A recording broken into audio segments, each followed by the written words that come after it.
गुरुपौर्णिमा हा फक्त एक सण नाहीये, अहो त्याच्या मागे आहे एक सायंटिफिक रिझन. गुरुपौर्णिमा पूर्ण चंद्राच्या दिवशी येते आणि त्याचा आपल्या शरीरावर, आपल्या मनावर आणि आपल्या आत्म्यावर सुद्धा परिणाम होतो. आपलं शरीर 70% पाण्याचं बनलंय.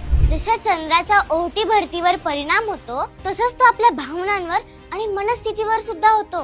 म्हणूनच या दिवशी आपली भावनिक संवेदना किंवा इमोशन प्रचंड वाढलेले असतात. दुसरं कारण असंही आहे की या दिवशी गुरु या ग्रहाची एनर्जी प्रचंड स्ट्रॉंग असते, जी एनर्जी चंद्रावर आणि अल्टिमेटली आपल्या शरीरावर परिणाम करते.